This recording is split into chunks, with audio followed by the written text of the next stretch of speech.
और आप देख रहे हैं कौमी सियासत आप तक। आवाज आप ही की, आप तक पहुंचाएंगे हम। हमारे महाराष्ट्र CITU के ज्येष्ठ नेता कॉमरेड उद्धव होलकर का पिछले साल कोरोना की बीमारी के कारण निधन हुआ था। कल 5 सितंबर को 1 साल पूरा हो रहा है। उनके स्मृति दिन में हम कुछ कार्यक्रमों का आयोजन किया है और उसी निमित्त से आज और कल 2 दिन के लिए CITU के राज्य स्तरीय नेताओं का एक वर्कशॉप यहाँ पे चालू है। इसका कारण यह है कि जब से मोदी सरकार आया है तब से हम देख रहे हैं कि मोदी सरकार जो भी कानून बना रहे हैं, एक तो किसान विरोधी कानून बन रहे हैं और कामगार विरोधी कानून बने हैं। आपको पता है कि पिछले साल अगस्त महीने में जब कोरोना जोर में था, उसी टाइम किसानों की कोई मांग नहीं रहते हुए भी, किसानों का विरोध होते हुए भी 3 कानून उन्होंने पारित किए और उसके 2-3 दिन के बाद पुराने जो 29 कामगार कानून थे उनको रद्द करके 4 श्रम संहिता 4 कानून उन्होंने मंजूर किया। तो किसान जो मांग कर रहे थे वो कानून नहीं किया, कामगार जो मांग कर रहे थे वो कानून नहीं किया और इस तरीके से कोविड के वातावरण का गैरफायदा उठा के कामगार विरोधी और किसान विरोधी कानून उन्होंने पारित किए हैं।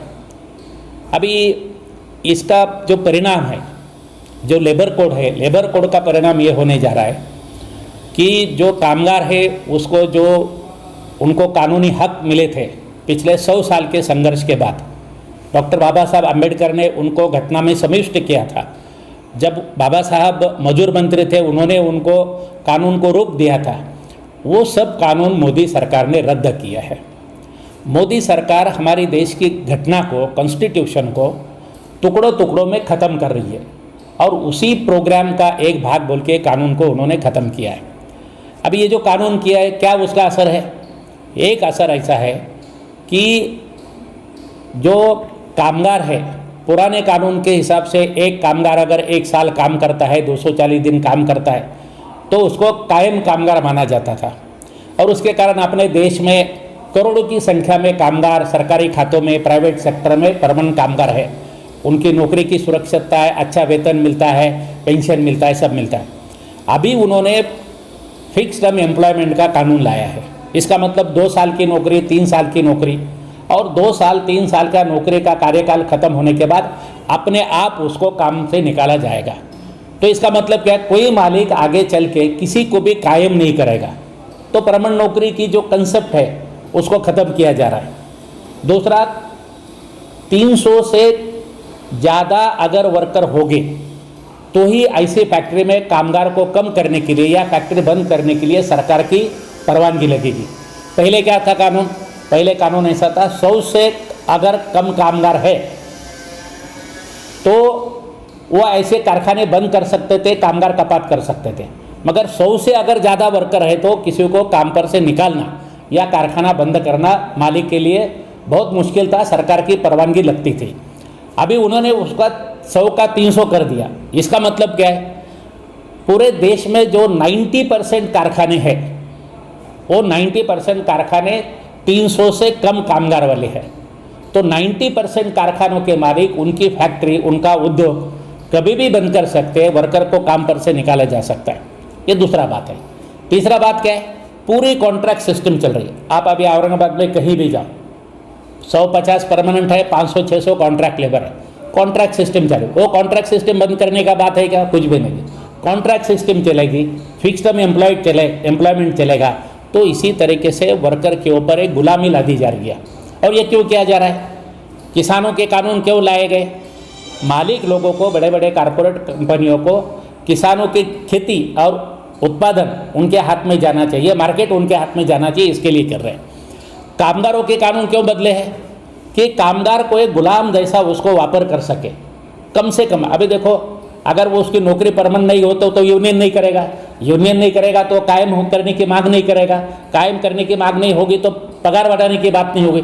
तो मालिक देगा वो वेतन और मालिक बताएगा उतना काम, ऐसा उनको करना पड़ेगा। इसे एक स्लेवरी, गुलामगिरी वर्कर के ऊपर लादी जा रही है। ये सिर्फ बड़े कारपोरेट कंपनियों को फ़ायदा पहुंचाने के लिए किया जा रहा है। अभी तीसरा आप देखिए, अभी पिछले हफ्ते में अर्थ मंत्री ने जाहिर किया, क्या जाहिर किया? Rail, gas pipeline, oil pipeline, airport, coal खदानें, ये सबको अभी वो बड़े बड़े कारपोरेट कंपनियों को चलाने के लिए दे रहे हैं। नेशनल मोनेटाइजेशन पाइपलाइन उन्होंने बोला है। तो हमारे देश की जो सार्वजनिक संपत्ति है, वो पूरी संपत्ति, पहले तो उसको बेचने की कोशिश किया, कोई खरीदने के लिए नहीं आया। अभी ये सब संपत्ति ये बड़े बड़े मालिक लोगों को, कॉरपोरेट कंपनियों को दी जा रही है। तो इसका फ़ायदा क्या है? सरकार को क्या फ़ायदा होने वाला है? आप समझ लो 500 रेलवे स्टेशन ये बड़े बड़े कंपनियों को दिए जा रहे हैं, 25 एयरपोर्ट देने जा रहे हैं, कोल खदानें उनको देने की कोशिश हो रही है, ऑयल कंपनियां बेचने की कोशिश हो रही है। तो मोदी सरकार हमारे देश की जनता ने के पैसों से, मेहनत से जो संपत्ति बनी है, वो सब बड़े बड़े कारपोरेट कंपनियों को दे रहा है। तो इसका मतलब क्या है? ये सरकार किसके लिए काम कर रही है? ये किसान के विरोध में काम कर रही है, कामगारों के विरोध में काम कर रही है। और इसके लिए ये सरकार की नीति को रोकने के लिए हम हमारी CITU और बाकी सब ट्रेड यूनियन को एक करके एक बड़ा संघर्ष कर रहे हैं। आप देख रहे हैं, किसान 9 महीने से दिल्ली के बॉर्डर पर बैठे। अरे किसान है जो अनाज पैदा करता है, जो अपने को बड़ा करता है, पोसता है, उसको 9 महीने से सरकार बात नहीं कर रही, उसकी मांगों को पूरे नहीं कर रही, और उसके मांगे उसका आंदोलन झड़पने लेके उनके ऊपर लाठीमार हो रहा है, उसमें किसान मर रहे, 500 से ज़्यादा किसान मर गए। ये कैसी लोकतंत्र है? ये कैसा सरकार है? तो ब्रिटिश के ज़माने में जो सरकार था उससे भी खतरनाक सरकार है। तो ये किसानों ने, सभी संगठनों ने 25 सितंबर को भारत बंद का ऐलान किया, और CITU और सभी कामगार संगठन जो किसान विरोधी, कामगार विरोधी ये सरकार है, इसके नीतियों के विरोध में 25 सितंबर को भारत बंद का ऐलान किया है। उसमें हम सब सहभागी होने वाले, उसकी तैयारी भी हमारी आज के मीटिंग में चल रही है। आपको पता है कि 93% वर्कर असंगठित क्षेत्र में है। धुनी भांडी करने वाली बाई, रिक्शा चलाने वाला ड्राइवर, ट्रक पे काम करने वाला ड्राइवर, क्लीनर, सब्जी बेचने वाले, हॉकर्स, टपरी धारक, बांधकाम मजदूर, घर कामगार, आपको पता है 93% ऐसे लोग हैं कि हमारे देश में इनके लिए कोई कानून नहीं किया। न तो उनको किमान वेतन है, न तो उनको पेंशन है, न तो उनको कोई बीमा योजना है। CITU और सभी संगठन ये मांग करते आए कि इनके लिए रजिस्ट्रेशन होना चाहिए, इनको कल्याणकारी योजना लागू होनी चाहिए, उनको बीमा योजना और पेंशन लागू होनी चाहिए। इसके लिए संघर्ष चल रहा है। अभी सुप्रीम कोर्ट ने निर्णय किया है, ये सरकार को आदेश दिया है, 31 दिसंबर 2021 तक सभी असंगठित क्षेत्र के कामगारों का नोंदणी होना चाहिए, उनको स्मार्ट कार्ड देना चाहिए, ये मांग किया। सर, आपको नहीं लगता कि जिस तरीके से पेट्रोल के दाम बढ़ रहे हैं, 100 पार हो चुका है, इसके ये वजह से भी जो है तो कामगार के ऊपर बहुत बड़ा असर पड़ सकता है? बहुत बड़ा असर है। देखो, आप पूरी दुनिया में पेट्रोल और डीजल के भाव कम हो रहे हैं, अपने देश में वो बढ़ रहे हैं, और इसका असर देखो, पेट्रोल डीजल के भाव बढ़ते हैं तो किसानों का उत्पादन खर्चा बढ़ता है, कारखानों का उत्पादन खर्चा बढ़ता है, हर आदमी का, हर इंसान का घर का खर्चा बढ़ता है, सभी तरफ की महंगाई बढ़ती है। आप देख रहे, खाने का तेल से लेकर हर चीज़ों के भाव 2 गुना 4 गुना हो गए। मगर इसके लिए सरकार कोई नहीं है। सरकार कर सकता है, पेट्रोल डीजल के दाम कम कर सकता है, मगर वो सरकार कर नहीं रही, क्योंकि उनको पैसा बटोरना है। तो महंगाई से लोग परेशान हैं। आप बेरोजगारी का देख लो, बेरोजगारी पिछले 50 साल में जितनी बेरोजगारी नहीं थी उतनी बेरोजगारी है। ये मोदी सरकार ने क्या बोला था? हर साल 2 करोड़ लोगों को रोजगार देंगे। नौजवानों ने उनको वोट दे दिया, मगर आप देख रहे कि नौकरियां तो है नहीं, कोई इंडस्ट्री, बड़ी इंडस्ट्री नहीं आ रही है। आप औरंगाबाद ले लो, नासिक ले लो, बम्बई ले लो, कहीं भी ले लो, कोई बड़ी इंडस्ट्री नहीं है। सरकारी खातों में 15 लाख पद रिक्त है पूरे देश में। इंडस्ट्री का काम तो महाराष्ट्र सरकार का है ना? नहीं, इंडस्ट्री का काम नहीं है। सरकार बोलते है कि फॉरेन इन्वेस्टमेंट आएगी, किधर आ रही है? बड़े बड़े उद्योग महाराष्ट्र सरकार है आता हूँ मैं। देखो, मेरा ये कहना है कि कोई रोजगार नहीं हो रहा है। महाराष्ट्र सरकार के 1.5 लाख पद रिक्त है पूरे देश में। सेंट्रल गवर्नमेंट और सभी राज्य सरकार के जो खाते हैं उनमें 15 लाख पद रिक्त है। अरे तुम उसको भरो जिसको पद मंजूरी है, उसके लिए बजट है, वो पद तो भरना चाहिए। 10-12 लाख लोगों को, नौजवानों को काम मिलेगा, मगर रोजगार नहीं दिया जा रहा है, नए रोजगार पैदा नहीं किया, भर्ती नहीं हो रही है, तो बेरोजगारी के लिए कुछ नहीं, महंगाई कम करने के लिए कुछ नहीं। आप महाराष्ट्र सरकार का भी देखिए, महाराष्ट्र सरकार भी किसानों के कानून में उनके मंत्री लोग बोलते हैं कि हम दिल्ली के किसानों के साथ में हैं, हम ये कानून के विरोध में हैं। मगर महाराष्ट्र सरकार ने जो कानून का किसानों के कानून का प्रारूप अभी जाहिर किया है वो तो उसी तरीके से है। हमारी मांग है कि महाराष्ट्र सरकार ने उनकी भूमिका स्पष्ट करनी चाहिए। क्या वो केंद्र सरकार के धरती पर ही किसान के कानून लागू करने वाले, फिर जनता का विरोध होगा। महाराष्ट्र सरकार से हमारी ये मांग है कि जो 4 लेबर कोड केंद्र सरकार ने मंजूर किया, महाराष्ट्र सरकार को हमने बोला है कि राज्य सरकार को कामगारों के खुद के कानून बनाने का अधिकार है।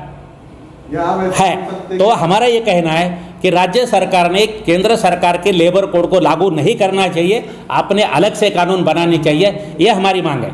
दिलीप वळसे पाटिल जब थे लेबर मिनिस्टर थे, हसन मुशर्रफ थे, हमने शरद पवार साहब से हमने सब ट्रेड यूनियन ने मुलाकात किया, हमने अनिल देसाई से मुलाकात किया, बाला साहब थोरस से मुलाकात किया और हमने उनको मांग किया है कि महाराष्ट्र सरकार ये 4 लेबर कोड को लागू न करे और महाराष्ट्र के अलग कानून बनाए। आप कौन से मंत्री से मुलाकात करेंगे सब मुद्दों को लेकर महाराष्ट्र के? मैं आपको बोल रहा हूँ ना, मैं और सभी ट्रेड यूनियन, हमारी जितनी कृति समिति है, हमने राष्ट्रवादी के अध्यक्ष शरद पवार साहब से बात किया, जबकि लेबर मिनिस्टर थे दिलीप वळसे पाटिल, उनके साथ में बात किया। हमने शिवसेना के सेक्रेटरी अनिल देसाई से बात किया, हमने कांग्रेस के प्रदेश अध्यक्ष और महसूल मंत्री बाला साहब थोरस से बात किया। सभी राजनीतिक ये जो सत्ता में महाविकास है, जवाब में क्या मिला? जवाब उन्होंने हमको वादा किया है कि हम ये लेबर कोड लागू नहीं करेंगे और हम अलग से नए कानून बनाने की कोशिश करेंगे। हमारा लेबर डिपार्टमेंट के साथ में मीटिंग भी हुआ, हमने स्वतंत्र क्या कानून होना चाहिए उसका हमारे सजेशन भी सरकार को दिया, मगर सरकार ने अभी तक उसको लागू नहीं किया। में ये कह सकते हैं कि अब लेबर भी रास्ते पे उतरेगा किसानों की तरह? बिल्कुल, 25 सितंबर को किसानों के साथ कामगार भी रास्ते पर उतरेंगे और केंद्र सरकार की जो कामगार विरोधी किसान विरोधी जो नीति है और ये किसान कानून है, ये 4 लेबर कोड है, उसको रद्द करने की मांग हम 25 सितंबर को भारत बंद के माध्यम से करेंगे। आपका पूरा नाम और पोस्ट? मैं डॉक्टर DL कराड़, राष्ट्रीय उपाध्यक्ष और राज्य अध्यक्ष C2। Thank you. इसी के साथ हमारे चैनल को लाइक, सब्सक्राइब और शेयर करना ना भूलिए। कौमी सियासत आप तक, आवाज आप ही की आप तक पहुंचाएंगे हम। आप हमें YouTube, Instagram, Facebook और Twitter इन सभी पर